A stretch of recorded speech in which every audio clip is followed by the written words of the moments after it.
యంత్రి ప్రేక్షకులకు నమస్కారం. పరీక్ష అనే మాట వినగానే ప్రతి విద్యార్థి గుండెల్లో రైళ్లు పరిగెడతాయి. అలాంటి పరీక్షలను ఎదుర్కొనడం ఎలా? ఇలా ఎదుర్కోవాలంటే వాళ్ళకి ఎలాంటి జాగ్రత్తలు తీసుకోవాలి? ఎంతో సులభంగా దాటేసినటువంటి వాళ్ళు ఉన్నటువంటి ఈ పరిస్థితుల్లో ప్రతి పరీక్షని ఎందుకు మనం అంత తీవ్రంగా తీసుకుంటున్నాం? దీని నుంచి మనం ముందుకు సాగేది ఎలా? అలాగే ఈ క్రమంలో వచ్చేటువంటి అపజయాలను స్వీకరించడం ఎలా? ఈ మొత్తంగా కలిపి అసలు పరీక్షలను ఎదుర్కోవడం ఎలా అనే కార్యక్రమానికి ప్రస్తుతం మనం వెళ్తున్నాం. మనతో పాటు విద్యావేత్త అలాగే విద్యార్థి మానసిక నిపుణులు డొమినిక్ రెడ్డి గారు మనతో పాటు ఉన్నారు. ప్రస్తుతం మనకు పరీక్షల సీజన్ సాగుతుంది. ఈ క్రమంలో అసలు పరీక్షలను ఎలా ఎదుర్కోవాలి, వాటిని ఎదుర్కొనేందుకు మనం ఒత్తిడిని ఎలా తట్టుకోవాలి అనే విషయాలు తెలుసుకునేందుకు ఎన్నో పరీక్షలను ఎదుర్కొన్నటువంటి ప్రముఖ విద్యావేత్త అలాగే జూనియర్ కాలేజీ లెక్చరరు, రాష్ట్ర ఉత్తమ ఉపాధ్యాయ అవార్డు గ్రహీత, 6 పీజీలు 3 పీజీ డిప్లొమాలు చేసినటువంటి డొమినిక్ రెడ్డి గారు ఇప్పుడు ప్రస్తుతం మనతో పాటు ఉన్నారు. ఆయన డిగ్రీలని నేను చెప్పడం కంటే కూడా పంచాయతీ చెప్పించే ప్రయత్నం చేద్దాం. సార్ నమస్తే డొమినిక్ రెడ్డి గారు. నమస్తే సార్. ఒక్కసారి మీ గురించి మీరు ప్రేక్షకులకు పరిచయం చేసుకోండి. సార్ నా పేరు డొమినిక్ రెడ్డి. నేను ప్రాథమికంగా ఒక టీచర్, అంటే ప్రస్తుతము ఒక జూనియర్ కాలేజీలో ఇంగ్లీష్ ఫ్యాకల్టీగా పనిచేస్తూ ఉన్నాను.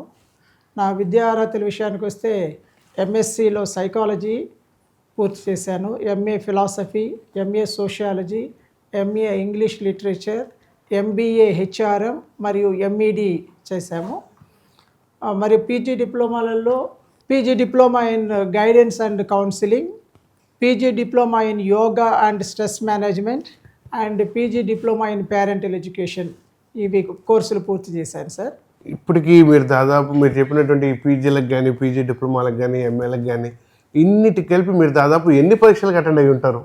ఇప్పటి వరకు మొన్న నేను లెక్క చూస్తే 110 నుండి 120 పరీక్షలు ఇప్పటి వరకు నేను రాశాను. 1981లో 10వ తరగతి నుండి మొన్న జనవరి 3వ తారీఖు ఎంఏ సోషియాలజీ ఎగ్జామినేషన్ వరకు సుమారుగా 115 నుండి 120 పరీక్షలు నేను రాశాను సార్. సార్ అయితే ఇప్పుడు మనం ప్రధానంగా చూస్తున్నటువంటిది ఇంటర్ పరీక్షలు అనేది దాదాపు ప్రారంభం అయిపోయినాయి. రేపు వచ్చే నెల మార్చి నుంచి మనకు 10వ తరగతి పరీక్షలు ప్రారంభమవుతున్నాయి. ఈ పరిస్థితుల్లో విద్యార్థులు ప్రధానంగా పరీక్షలు అంటే భయం అనేది పడుతున్నారు. అసలు పరీక్షల గురించి విద్యార్థులు భయపడడం ఎందుకు జరుగుతుంది? అసలు దీనికి వెనుకున్నటువంటి కారణం ఏంటి? అది సైంటిఫిక్గా దీనికి కారణం ఏంటి? మంచి ప్రశ్న సార్. పరీక్షలు వస్తున్నాయంటే విద్యార్థులకే కాదు, ఈ పరీక్ష రాసే ఎవరికైనా కానీ కొంత టెన్షన్ అనేది ఉంటుంది. ఈ పరీక్షల భయము, ఎగ్జామ్ ఫోబియా అనే దానికి ప్రధానంగా 4 కారణాలు ఉన్నాయి సార్, 4-5 కారణాలు. మొట్టమొదటి కారణం ఏంటంటే, ఏ వ్యక్తి అయినా, ఆ విషయానికి వస్తే ఏ ప్రాణి అయినా కానీ ఒక నోన్ జోన్ నుంచి అన్నోన్ జోన్కి పోయేటప్పుడు కొంత టెన్షన్ సహజంగానే కలుగుతుంది. వాస్తవం. అంటే ఇప్పుడు పరీక్షలు అప్పటి వరకు సేఫ్గా ఉన్న ఈ విద్యార్థి ఒక పరీక్షను ఎదుర్కొనాలి, కొత్త ప్లేస్కి పోవాలి, రాయాలి, దాని ఫలితం ఎలా ఉంటుందో అని అనుకునే సమయాలలో వారికి కొంతవరకు టెన్షన్ ఉండడము చాలా సహజము మరియు అవసరము కూడా.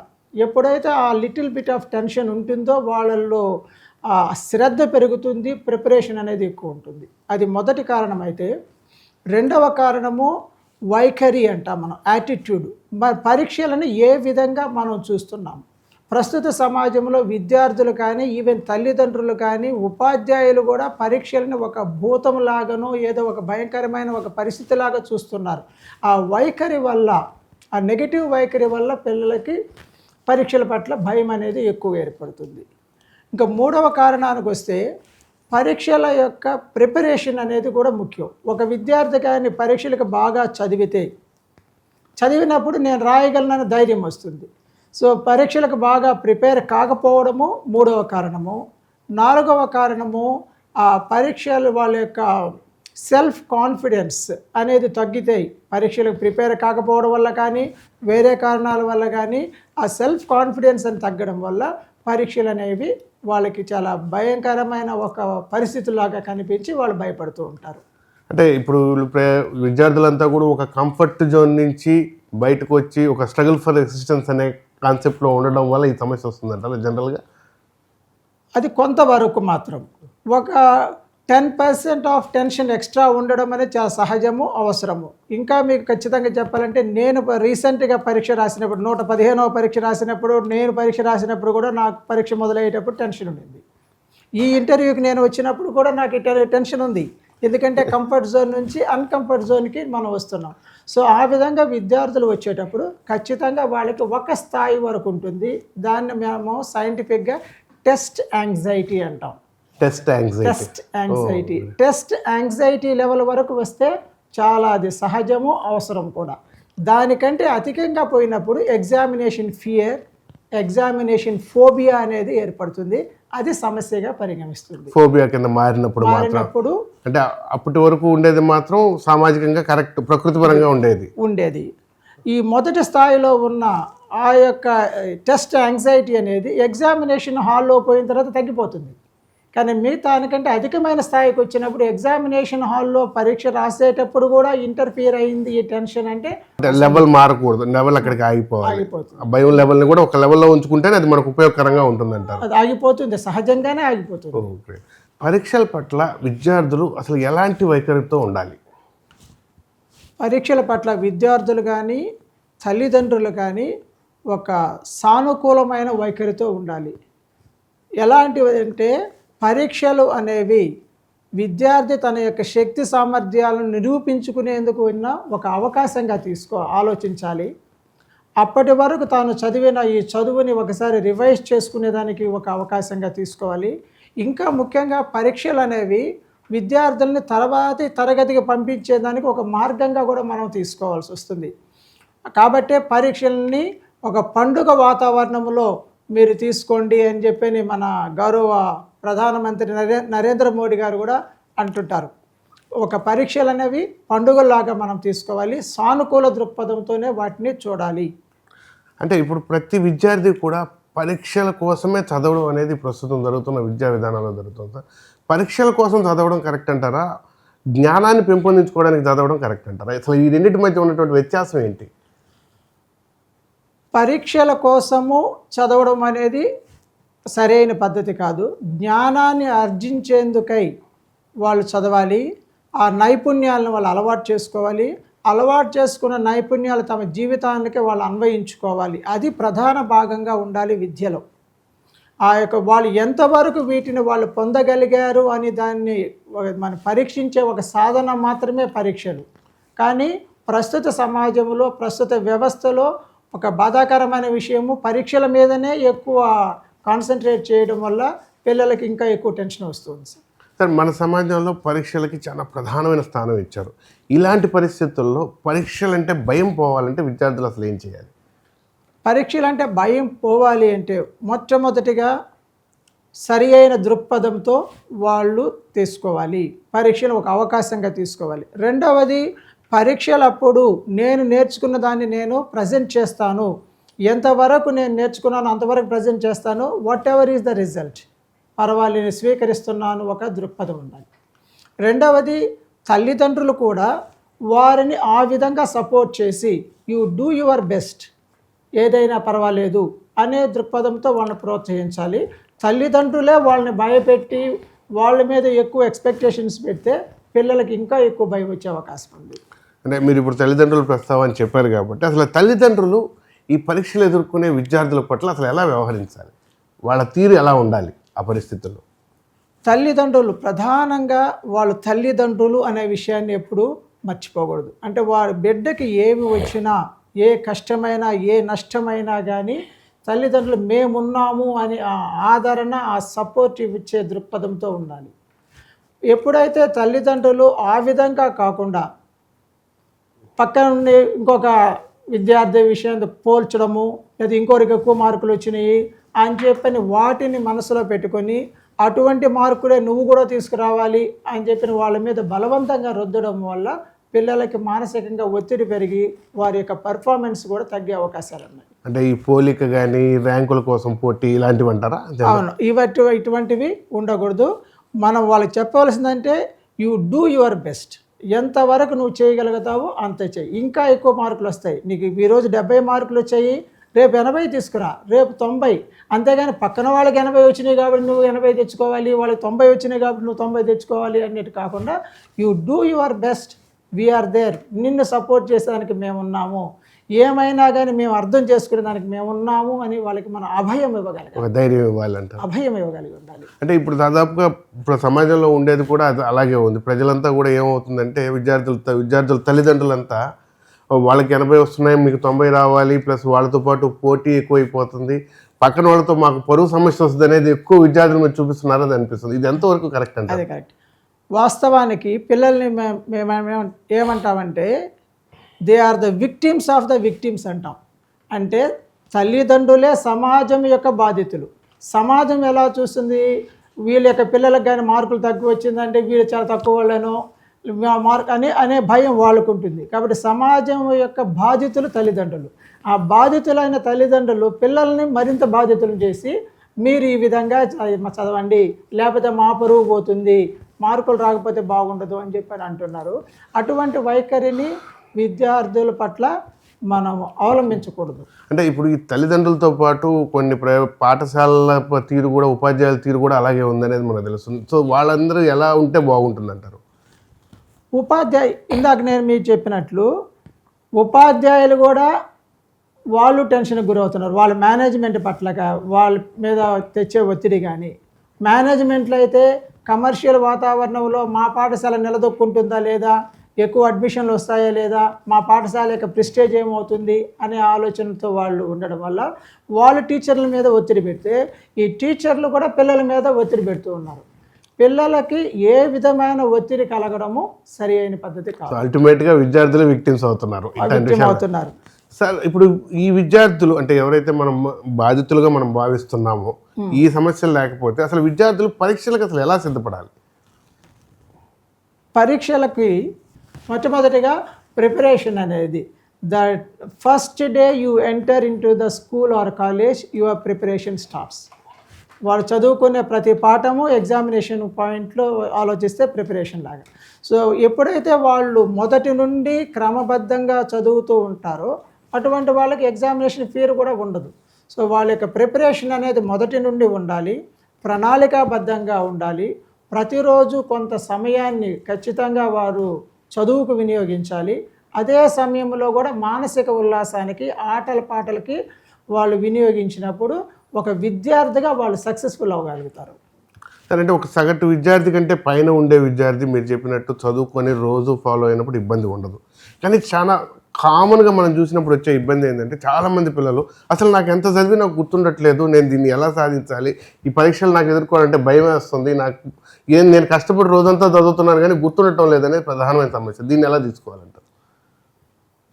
నేను ఎంత చదివినా గుర్తుండడము లేదు అనేది ఖచ్చితంగా ఒక ఎంటైర్లీ సపరేట్ ఒక టాపిక్ సార్. అంటే అది జ్ఞాపక శక్తికి సంబంధించిన అంశం. జ్ఞాపక శక్తి అనేది 3 అంశాల మీద ఆధారపడి ఉంటుంది.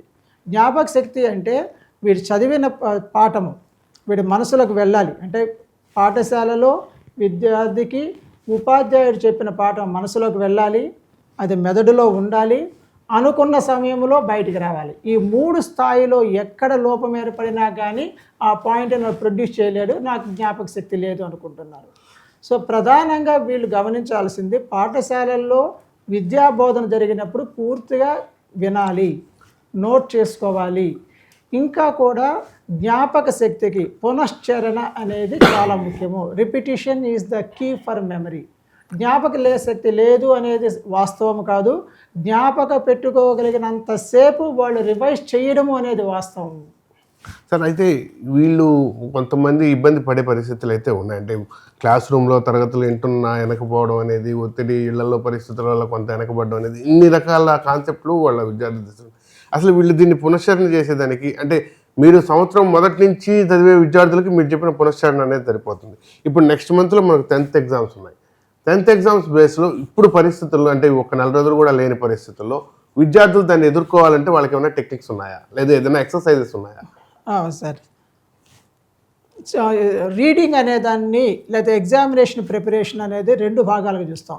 Extensive preparation and intensive preparation. Extensive అంటే అన్ని టాపిక్స్ అన్నీ పూర్తిగా నేర్చుకోవడం అనేది అది విద్యలో భాగము, వాళ్ళు ఖచ్చితంగా నేర్చుకోవాల్సి వస్తుంది.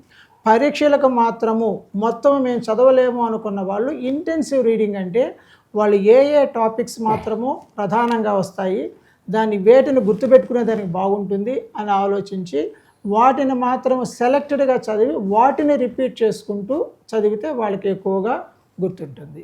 సో దానికి సంబంధించి ఏదన్నా ఎక్సర్సైజ్ లాంటిది ఏమన్నా చేయొచ్చు? అంటే ఈ 4 రోజులు కూడా టైం లేదు కాబట్టి వాళ్ళకి, అంటే కొంచెం వెనకబడి ఉండే విద్యార్థులు ఇలా చేస్తే కొంచెం బెటర్ అవుతారు, ఉత్తీర్ణత సాధించే అవకాశం ఉంటుంది, లేదా ఉత్తీర్ణత సాధించే అవకాశం ఉండే విద్యార్థులు మంచి మార్కులు పొందుతారు అనే దానికి ఏమైనా ఉందా? చిన్న టెక్నిక్ ఒకటి. మెమరీ టెక్నిక్స్ చాలా మొట్టమొదటి మెమరీ టెక్నిక్ ఏదంటే చదువుకున్న పాఠాన్ని ఒక డయాగ్రామ్ రూపంలో కానీ ఒక కాంప్రహెన్సివ్ వ్యూలో ఉండాలి. చదువుకున్న పాఠాన్ని పాయింట్ల రూపంలో కానీ మైండ్ మ్యాప్ రూపంలో కానీ లేదా ఒక టేబుల్ రూపంలో కానీ ట్రీ డయాగ్రామ్ రూపంలో కానీ ఎప్పుడైతే వాళ్ళు రాసుకుంటారో రివిజన్కి తేలిక, మనసు కూడా ఎక్కువ దాన్ని గ్రహిస్తుంది. సో అది ముఖ్యమైన చేయాలి. ఆ విధంగా చేయడం వల్ల అప్పుడప్పుడు దాన్ని వాళ్ళు రిపీట్ చేసుకోవచ్చు. పునశ్చరణ జ్ఞాపక శక్తి మూలం అన్నాం. ఈ పునశ్చరణ అనేది కూడా ఈ రోజు చదివిన తర్వాత మళ్ళీ నేను పరీక్ష రోజునే చదువుతానని కాదు, మధ్యలో వారానికి ఒకసారి కూడా ఆ ముఖ్యమైన పాయింట్లను వాళ్ళు రివైజ్ చేసుకుంటేనే అప్పటి వరకు ఉంటుంది. లేకపోతే ఇందాక మీరు చెప్పినట్లు నేను ఎంత చదివినా గుర్తుండడం లేదు అంటాము. పునశ్చరణ అనేది ఈ విధంగా. పునశ్చరణ చేసేటప్పుడు మొత్తం పాఠం మొత్తాన్ని చదవడం కాదు, కీ పాయింట్స్ మాత్రమే రాసుకొని వాటిని పునశ్చరణ చేయడము తేలిక, చాలా ఫలప్రదంగా ఉంటుంది. సరే, అయితే ఇప్పుడు పరీక్షకు సంబంధించి ఈ పరీక్షలకు వెళ్ళే ముందు రోజు విద్యార్థులు చేయాల్సిన పనులు ఏమన్నా ఉన్నాయా? అంటే వాళ్ళు తీసుకోవాల్సిన జాగ్రత్తలు ఏమన్నా ఉంటాయా? పరీక్షకు వెళ్ళే ముందు రోజున సపరేట్గా కొత్త అంశాలను ఏవి కూడా వారు చదవకూడదు. అప్పటి వరకు చదివిన వాటన్నిటిని చాలా రిలాక్స్డ్గా, అంటే పూర్తిగా రిలాక్స్ అయ్యే అవకాశం ఉండదు, ఆందోళన పూర్తిగా తగ్గించుకొని ధైర్యంగా అప్పటి వరకు చదివిన పాఠాలన్నింటినీ వాళ్ళు రివైజ్ చేయడము చేసేయాలి. రెండవది, పరీక్షకు ముందు రోజున వాళ్ళు కనీసం 8 గంటల సేపు నిద్రపోయే విధంగా ఏర్పాటు చేసుకోవాలి. ఇంకా ఉదయాన్నే నిద్ర లేచిన తర్వాత 1 గంట సేపు అయినా లేదు 2 గంటల సేపు మళ్ళీ రివిజన్ చేసుకునే విధంగా లేయగలిగే విధంగా తన యొక్క టైం టేబుల్ సెట్ చేసుకోవాలి. అంటే సాయంత్రం పడుకున్నప్పుడు 9కి పడుకున్నారా లేకపోతే 10కి పడుకున్నా కానీ ఉదయాన్నే 2 గంటల సేపు మళ్ళీ రివిజన్ చేసుకునే దానికి అవకాశము వాళ్ళకి ఉండాలి. ఇంకా కూడా తల్లిదండ్రులకు ఇచ్చే సూచన ఏంటంటే ఆ ముందు రోజున బిడ్డతో పాటే ఉండండి. ఆయన కానీ చదువుతూ ఉంటే పక్కన టేబుల్ దగ్గరే కూర్చొని ఉండండి. మీరు టీవీ చూసుకుంటాము అబ్బాయి చదువుతున్నాడని కాదు, పడుకునేటప్పటి నుండి. ఇంకా కూడా ముఖ్యంగా తమ బిడ్డని తమ దగ్గర పడుకోబెట్టుకోండి. ఎప్పుడైతే బిడ్డ తల్లి దగ్గర కానీ తండ్రి దగ్గర కానీ పడుకుంటారో వాళ్ళకి ఆక్సిటోసిన్ ఒక హార్మోన్, ఆ ప్లెజర్ హార్మోన్ ఉంటుంది, వాళ్ళకి ఒక అభయం అనేది ఉంటుంది, రిలాక్స్ అయ్యే అవకాశం ఉంది, మరుసటి రోజు ఎక్కువగా ప్రొడ్యూస్ చేసేదానికి అవకాశం ఉంటుంది. సార్, అయితే ఈ పరీక్షకు ముందు రోజు పరిస్థితి మనం చెప్పుకున్నాం. ఈ 15 రోజులు అంటే ఈ 20 రోజుల పాటు విద్యార్థులకి వాళ్ళు తీసుకోవాల్సినటువంటి ఏదన్నా ఒక టైం టేబుల్ ఉంది, అంటే జాగ్రత్తగా ఇలా చదువుకుంటే ముందుకు పోతారనే టైం టేబుల్ ఏదైనా చెప్పొచ్చా? ఖచ్చితంగా సార్.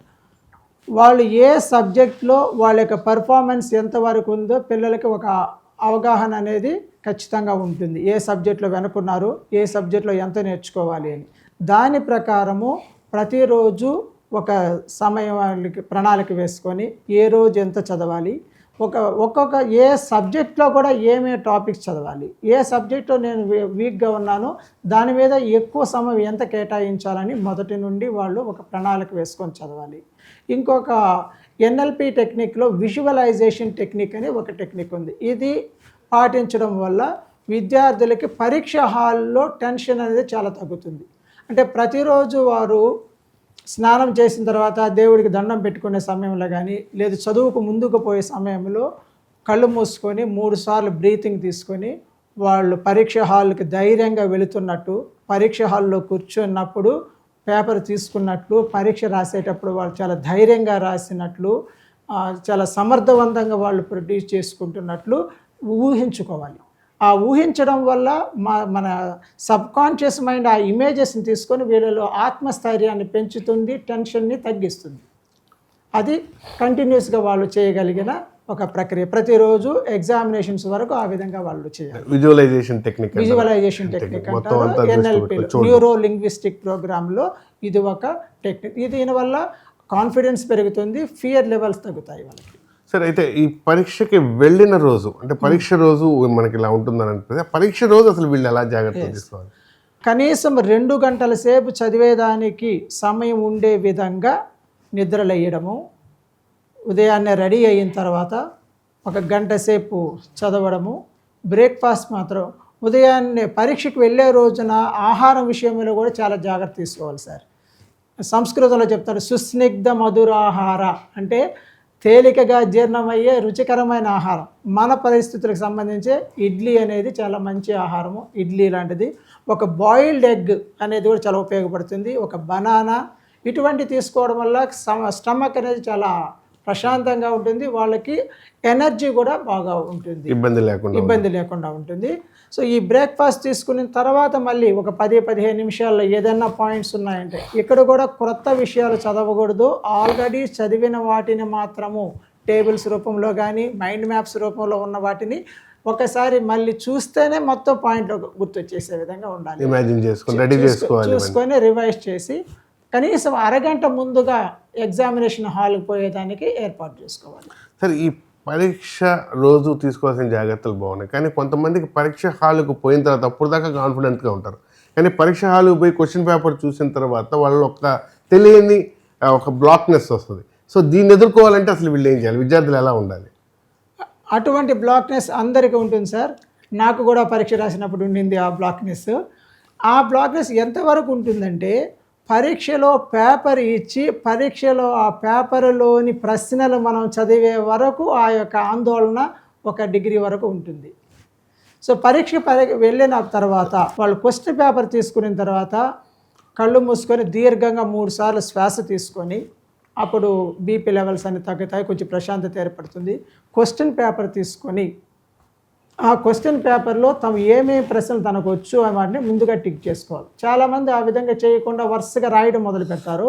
కాదు, ముందుగా తనకి అన్ని క్వశ్చన్స్ చదివి తాను చాలా బాగా రాయగలిగినవి ఏవి అని టిక్ చేసుకొని మళ్ళీ ఒకసారి కళ్ళు మూసుకొని ఈ ప్రశ్నలన్నిటికీ నేను ప్రశాంతంగా రాయగలుగుతాను అని మనసులో అనుకొని అప్పుడు కానీ మొదలు పెడితే వాళ్ళు కాన్ఫిడెంట్గా రాయొచ్చు. అది కూడా వాళ్ళు ప్రశ్న రాశారు, బాగా తెలిసిన ప్రశ్నలకు జవాబులు రాయాలి 2 కారణాల వల్ల. మొదటి కారణము, బాగా తెలిసిన ప్రశ్నలు రాయడం వల్ల వీరి యొక్క కాన్ఫిడెన్స్ లెవెల్ పెరుగుతుంది కాబట్టి వాళ్ళు తర్వాత ప్రశ్నలు కూడా రాసేదానికి ధైర్యం ఉంటుంది. రెండవది, పరీక్ష పేపర్ని వాల్యుయేషన్ చేసేవారు కూడా మంచి ఇంప్రెషన్ కలుగుతుంది కాబట్టి వాళ్ళకి కూడా ఉపయోగపడుతుంది. కాబట్టి వాళ్ళు ముందుగా క్వశ్చన్ పేపర్ చదవడము, మంచి ప్రశ్నలను బాగా తెలిసిన ప్రశ్నలు అటెంప్ట్ చేయడం చేయాలి. అంటే దాన్ని అలవాటు చేసేసుకున్నట్టుగా చూసుకోవాలి. క్వశ్చన్ పేపర్ చూడగానే మనకు బాగా ఫెమిలియర్గా ఉందనే ఫీలింగ్ తెచ్చుకోవాలి ముందుగా. సరే, అయితే ఇప్పుడున్న పరిస్థితుల్లో విజయం అనేది ఎంత ఆనందంగా ఆసక్తిగా ఉంటుందో పరాజయం అనే దాన్ని అంత సీరియస్గా తీసుకునే పరిస్థితులు ఈరోజు వచ్చున్నాయి. ప్రతి విద్యార్థి కూడా ఈ పరీక్షలో అది 10 కావచ్చు, ఇంటర్ కావచ్చు, తర్వాత జరగబోయేటి కావచ్చు, జీవితం ఎదుర్కొనే పరీక్షలు కావచ్చు, దేంట్లో అయినా సరే ఒక్కసారి పరాజయం వచ్చింది, దీని నుంచి నేను ఇంకా నాకు జీవితం లేదు అనుకునే స్థితులు ఉన్నాయి.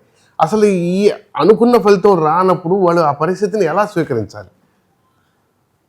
జీవితంలో అన్ని విజయాలు ఎప్పుడూ సంభవించవు. పరాజయాలు జీవితంలో ఒక భాగము, విజయములో ఒక భాగము అని కానీ తీసుకోండి. విజయానికి పరాజయం అనేది వ్యతిరేక పదం కాదు, విజయానికి పరాజయం అనేది దాని ముందు పదం. అంటే అనేక పరాజయాలు ఎదురవ్వచ్చు. మనం ఉదాహరణ చూసామంటే అనేక మంది ఈరోజు కలెక్టర్లుగా ఉన్నవాళ్ళు కానీ, పెద్ద పెద్ద విద్యావేత్తలుగా ఉన్నవారు కానీ, చాలా మొట్టమొదటిసారిగా అత్యధిక మార్కులతో పాస్ అయిన వాళ్ళు ఏం కాదు. అనేక ఇతర అంశాలు ఉంటాయి. పరీక్షలు కానీ ఒకవేళ తక్కువ మార్కులు వస్తే అనాలిసిస్ చేసుకొని ఎందుకు తగ్గింది ఏమిటి అని ఆలోచించి ఇంకా ఎక్కువ మార్కులు పొందేదానికి నెక్స్ట్ ప్రయత్నం చేయాలి. కానీ దాన్ని స్వీకరించలేనంత స్థాయిలోకి విద్యార్థులు పోకూడదు. తల్లిదండ్రుల యొక్క అష్యూరెన్స్ అనేది కూడా ఇక్కడ చాలా ప్రముఖమైన పాత్ర వహిస్తుంది. ఎప్పుడైతే బిడ్డ నేను మార్కులు తక్కువ వచ్చినా కానీ నా తండ్రి నన్ను సపోర్ట్ చేస్తాడు, నా తల్లి నన్ను సపోర్ట్ చేస్తుంది అన్న ఒక ఫీలింగ్ వచ్చిందంటే ఇటువంటి అఘాత్యాలకి కానీ వాళ్ళు నిరుత్సాహానికి పాల్పడరు. ఆ అభయాన్ని ఇవ్వగలిగి ఉండాలి తల్లిదండ్రులు. సో మీరు ప్రధానంగా చెప్పేది ఏంటంటే ఓటమి అనేది విజయానికి తొలిమెట్టుగా మనం భావించాలి. అంటే ఓటమి లేకపోతే తర్వాత స్టెప్పులు ఉండవు కాబట్టి ఇట్స్ భాగంగా భాగంగా విజయంలో ఒక భాగము. విజయ పరంపరలో ఓటమి అనేది ఒక తొలి భాగంగా భావించాలి. Right sir. సార్ అయితే ఇప్పుడు ఫైనల్గా మనం చివరిగా ఈ పరీక్షలు రాసేవారికి అలాగే వారి తల్లిదండ్రులకి మీరు ఇచ్చే సూచన ఏమన్నా ఉందా? పరీక్షలు రాసే వాళ్ళకి, విద్యార్థులకైతే విద్యార్థిగా మనము చేయవలసిన ప్రయత్నాలన్నీ మనము చేస్తాము. మీరు ఎంతవరకు రాయగలరో అంతవరకు రాయండి, భయం లేకుండా రాయండి, బాగా ప్రిపేర్ అవ్వండి. అంతవరకు మాత్రమే మనం ఆలోచించాల్సిన అవసరం. వేరే వాళ్ళతో కంపేర్ చేసి తక్కువ మార్కులు వచ్చింది అనుకుంటాము, కానీ ఒకవేళ మార్కులు కానీ 70 మార్కులు వస్తే తక్కువని ఎలా అంటాము? 50 మార్కులు వచ్చిన వాళ్ళు కూడా ఉన్నతమైన స్థితికి పోగలుగుతున్నారు. కాబట్టి అక్కడ ఇన్ని మార్కులు రావాలి అనేది టార్గెట్ కాదు. నువ్వు what is your best you could give, నువ్వు ఎంత ఉత్తమంగా నీ యొక్క ప్రతిభను నువ్వు కనపరచగలిగినావు అనేది మాత్రం ముఖ్యము అనే విషయాన్ని గుర్తుంచుకోవాలి. తల్లిదండ్రులు మీ బిడ్డలు మీ యొక్క అభయాన్ని వాళ్ళకి ఎప్పుడూ ఇచ్చే విధంగా, ఎటువంటి పరిస్థితులైనా కానీ నా తల్లి ఉంది, నా తండ్రి నా దగ్గర ఉన్నాడు, నాకేం పర్వాలేదని ధైర్యం ఇచ్చేయగలిగిన స్థాయిలో బిడ్డల పట్ల మనం ప్రవర్తించాలి. విద్యార్థులకు అవసరమైనటువంటి ఎన్నో అద్భుతమైన విషయాలు మనకు డొమినిక్ రెడ్డి గారు తెలియజేయడం జరిగింది. అలాగే ఈ పరిస్థితుల్లో విద్యార్థులు ప్రతి పరీక్షని సమర్థవంతంగా ఎదుర్కొని ముందడుగు వేయాలని, అలాగే అపజయాలను స్వీకరిస్తూ వాటి నుంచి నేర్చుకుని మరింతగా ముందుకు వెళ్ళాలనేది డొమినిక్ రెడ్డి గారు చెప్తున్నారు. వీటితో పాటుగా కూడా ప్రతి విద్యార్థి పరీక్షల సమయంలో తీసుకోవాల్సిన జాగ్రత్తలు, తల్లిదండ్రులు అందించాల్సిన ప్రోత్సాహాలను మనకు ఎంతో గొప్పగా వివరించడం జరిగింది. ప్రతి విద్యార్థి కూడా వీటన్నిటిని అనుసరిస్తూ మంచి మార్కులతో ఉన్నత స్థాయికి చేరాలని యంత్రీ తరపున కోరుకుంటూ నమస్కారం.